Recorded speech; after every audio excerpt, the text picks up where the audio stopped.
Hello all dot net കോറിൻ്റെ ഒരു പുതിയ വീഡിയോയിലേക്ക് എല്ലാവർക്കും സ്വാഗതം. ഈ വീഡിയോയിൽ നമ്മൾ ഡോട്ട് നെറ്റ് കോറിലെ ഇൻപുട്ട് ടാഗ് ഹെൽപ്പേഴ്സ് എന്താണെന്ന് നോക്കാം.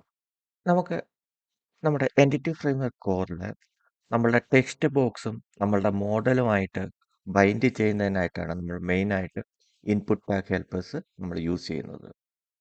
അപ്പോൾ നമ്മൾ അതെങ്ങനെയാണ് ചെയ്യുന്നത് നമുക്കൊരു എക്സാമ്പിൾ വഴി നോക്കാം. നമുക്ക് എക്സാമ്പിളിലേക്ക് പോകാം. ഇത് നമ്മൾ കഴിഞ്ഞ വീഡിയോയിൽ ചെയ്ത സെയിം എക്സാമ്പിൾ തന്നെയാണ്. നമുക്ക് ഇവിടെ ഒരു ക്രിയേറ്റ് ഫോം ഉണ്ട്. നമുക്ക് ഇതിനകത്ത് നെയിമും ഡിസ്പ്ലേ ഓർഡറും ഉണ്ട്. അപ്പോൾ രണ്ടിടത്ത് നമുക്ക് ഓരോ ടെക്സ്റ്റ് ബോക്സ് ഉണ്ട്. ഇപ്പോൾ എനിക്ക് വേണ്ടത് നമുക്കിവിടെ ഒരു മോഡലും ഉണ്ട്, കാറ്റഗറി. ഞാനിവിടെ എന്ത് ടൈപ്പ് ചെയ്താലും, അതായത് ഈ നെയിം എന്ന് പറയുന്ന ഫീൽഡിൽ ഞാൻ എന്ത് ടൈപ്പ് ചെയ്താലും എനിക്ക് കാറ്റഗറി മോഡലിനകത്തുള്ള നെയിം എന്ന് പറയുന്ന പ്രോപ്പർട്ടിക്കകത്തേക്ക് ഞാൻ ഈ ടൈപ്പ് ചെയ്യുന്ന വാല്യൂസ് അസൈൻ ചെയ്യണം. അതായത് എനിക്ക് ഈ ടെക്സ്റ്റ് ബോക്സിനെ ഈ മോഡലുമായിട്ട് ബൈൻഡ് ചെയ്യണം. അതിന് വേണ്ടിയിട്ടാണ് നമ്മൾ ഇൻപുട്ട് ടാഗ് ഹെൽപ്പേഴ്സ് യൂസ് ചെയ്യുന്നത്. അപ്പോൾ ഡോട്ട് നെറ്റ് കോർ ലേറ്റസ്റ്റ് വെർഷനിൽ നമ്മൾ ഇൻപുട്ട് ടാഗ് ഹെൽപ്പേഴ്സ് നമ്മൾ യൂസ് ചെയ്യുന്നതിന് വളരെ സിമ്പിളാണ്.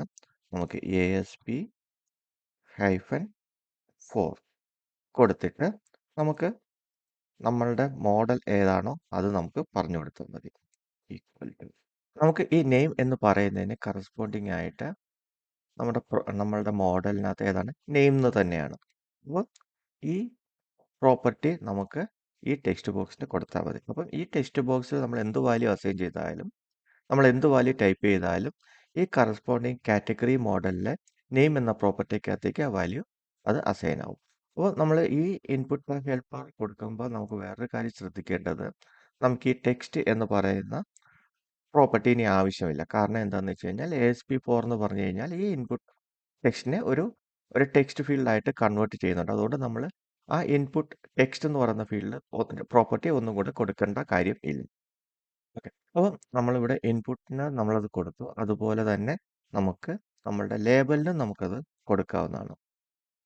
അപ്പോൾ ഞാൻ ഇവിടെ ഒരു ടെക്സ്റ്റ് ബോക്സിന് ഞാൻ ടാഗ് ഹെൽപ്പർ കൊടുത്തു. അതുപോലെ തന്നെ എൻ്റെ രണ്ടാമത്തെ ടെക്സ്റ്റ് ബോക്സ് എന്ന് പറയുന്നത് ഡിസ്പ്ലേ ഓർഡർ ആണ്. അപ്പം നമുക്ക് ഇത് ആവശ്യമില്ല. ASP-4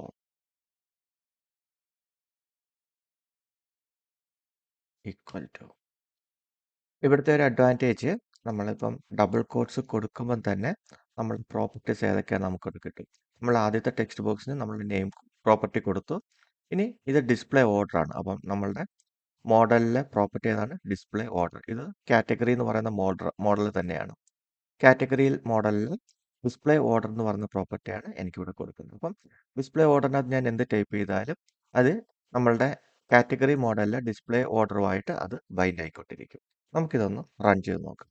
ഓക്കെ, നമുക്ക് ഇവിടുത്തെ ലേബലും കൂടെ ഇതിൻ്റെ കറസ്പോണ്ടിങ് ആയിട്ട് ചേഞ്ച് ചെയ്യാം.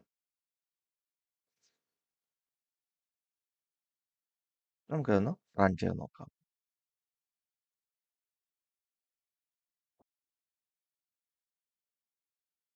നമുക്ക് നമ്മുടെ കാറ്റഗറി മെനുവിലേക്ക് പോകാം. അവിടെ നമുക്ക് ക്രിയേറ്റ്, ഇവിടെ നമ്മളുടെ ടെക്സ്റ്റ് ബോക്സ് നമ്മളിപ്പം പ്രത്യേകിച്ച് ഒന്നും ചെയ്തില്ല. നമ്മൾ ജസ്റ്റ് ഇൻപുട്ട് ടെക്സ്റ്റ് ഫീൽഡ് കൊടുത്തത് മാത്രമേ ഉള്ളൂ. അപ്പം നമുക്കിവിടെ നെയിമിലും ഡിസ്പ്ലേ ഓർഡറിലും നമ്മൾ ഇൻപുട്ട് ടാഗ് ഹെൽപ്പേഴ്സ് നമ്മൾ കൊടുത്തിട്ടുണ്ട്. നമ്മൾ ടെക്സ്റ്റ് ബോക്സിൽ മാത്രമല്ല ലേബലിലും കൊടുത്തിട്ടുണ്ട്. ഇതിൻ്റെ ഒരു അഡ്വാൻറ്റേജ് എന്താണെന്ന് വെച്ച് കഴിഞ്ഞാൽ, ഞാനിപ്പം ലേബലിൽ ഡബിൾ നമ്മൾ ക്ലിക്ക് ചെയ്യുമ്പോൾ തന്നെ ആ ടെക്സ്റ്റ് ബോക്സ് ഹൈലൈറ്റ് ആവും. നമുക്ക് ജസ്റ്റ് ലേബലിൽ ക്ലിക്ക് ചെയ്താലും അതിൻ്റെ കറസ്പോണ്ടിങ് ടെക്സ്റ്റ് ബോക്സ് നമുക്കിവിടെ ഹൈലൈറ്റ് ആവുന്നുണ്ട്. എനിക്ക് ഈ ലേബൽ കുറച്ച് ചേഞ്ച് ചെയ്യണം. ഇവിടെ ഇപ്പോൾ നെയിം എന്നാണ് കൊടുത്തേക്കുന്നത്. ഇത് മാറ്റി എനിക്ക് കാറ്റഗറി നെയിം എന്ന് മാറ്റണം. അപ്പം അതും വളരെ സിമ്പിളാണ്. നമ്മളുടെ ആപ്ലിക്കേഷനിൽ അതിന് എന്താ ചെയ്യേണ്ടതെന്ന് വെച്ചാൽ നമ്മളുടെ മോഡലിലേക്ക് പോകാം. നമുക്ക് ഈ മോഡലിലേക്ക് പോകാം. മോഡലിനകത്ത് നമുക്ക് നെയിം എന്ന് പറയുന്ന പ്രോപ്പർട്ടി ഉണ്ട്. അപ്പം ഈ നെയിമിനെയാണ് നമുക്ക് കാറ്റഗറി നെയിം എന്ന് മാറ്റേണ്ടത്. അതിന് നമുക്ക് ഈ ഡേറ്റ അനോട്ടേഷൻസ് യൂസ് ചെയ്തിട്ട് തന്നെ നമുക്കത് ചെയ്യാവുന്നതാണ്. ഞാൻ ഈ റിക്വയർഡ് എന്നുള്ളത് ഞാനിപ്പോൾ മാറ്റുകയാണ്. ഇനി നമുക്ക് ഈ നെയിമിനെ കാറ്റഗറി നെയിം എന്ന് മാറ്റണം. അതിന് നമുക്ക് ഡേറ്റ അനോട്ടേഷൻ പ്രോപ്പർട്ടി ആയ ഡിസ്പ്ലേ നെയിം, നമുക്ക് എന്താണ് ഡിസ്പ്ലേ ചെയ്യേണ്ടത്? Category name. നമുക്ക് ഇത്രയും മാത്രം കൊടുത്താൽ മതി. അപ്പോൾ ഈ നെയിം എന്നുള്ള പ്രോപ്പർട്ടിയുടെ ഡിസ്പ്ലേ നെയിം എന്തായിരിക്കും? കാറ്റഗറി നെയിം ആയിരിക്കും. ഇപ്പം നമ്മൾ റൺ ചെയ്ത് കഴിഞ്ഞാൽ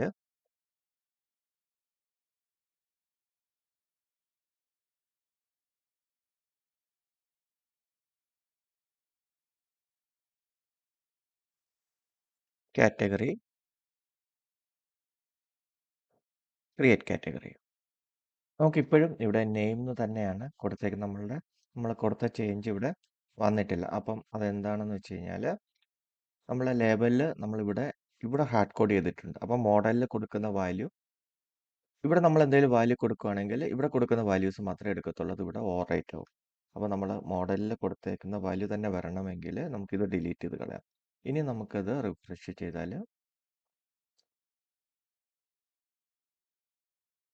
നമ്മളുടെ കാറ്റഗറി നെയിം എന്ന് പറയുന്ന പ്രോപ്പർട്ടി നമുക്കിവിടെ കിട്ടും. ഡിസ്പ്ലേ ഓർഡർ ഇത് കണക്കാണ് നമ്മളുടെ ഡേറ്റ അനോട്ടേഷൻ ഡിസ്പ്ലേ നെയിമിന് വേണ്ടിയിട്ട് ചേഞ്ച് ചെയ്യുന്നത്. നമുക്ക് ജസ്റ്റ് എന്ത് ചെയ്താൽ മതി? ഡിസ്പ്ലേ നെയിം എന്താണോ ഡിസ്പ്ലേ ആവേണ്ടത് അതിവിടെ പറഞ്ഞു കൊടുത്താൽ മതിയാവും. അപ്പോൾ ഇൻപുട്ട് ടാഗ് ഹെൽപ്പേഴ്സിൻ്റെ ഒരു ഇൻട്രൊഡക്ഷൻ ആയിട്ട് നമുക്ക് ഇത്രമേ പറയാനുള്ളൂ. നമുക്ക് കൂടുതൽ ഡീറ്റെയിൽസ് നമുക്ക് വരും വീഡിയോകളിൽ ചെയ്യാം. അപ്പോൾ ഇന്നത്തെ വീഡിയോയിൽ ഇത്രയേ ഉള്ളൂ. നെക്സ്റ്റ് വീഡിയോയിൽ നമുക്ക് ഈ ഫോം നമുക്ക് എങ്ങനെ ഡാറ്റാബേസിലേക്ക് സേവ് ചെയ്യാം എന്ന് നോക്കാം. നമ്മളിപ്പം ഇൻപുട്ട് ടാഗ് ഹെൽപ്പേഴ്സ് ആഡ് ചെയ്തു. നമുക്കൊരു സബ്മിറ്റ് ബട്ടൺ ഉണ്ട്. ഈ ഫോമിൻ്റെ മെത്തേഡ് നമുക്ക് പോസ്റ്റ് ആണ്. അപ്പം ഈ ബട്ടണിൽ ക്ലിക്ക് ചെയ്യുമ്പോൾ നമ്മൾ ഈ ടെക്സ്റ്റ് ബോക്സിൽ നമ്മൾ എന്ത് എൻ്റർ ചെയ്യുന്നോ അത് നമുക്ക് ഡാറ്റാബേസിൽ എങ്ങനെ സേവ് ചെയ്യാമെന്ന് നമുക്ക് നെക്സ്റ്റ് വീഡിയോയിൽ ഡിസ്കസ് ചെയ്യാം.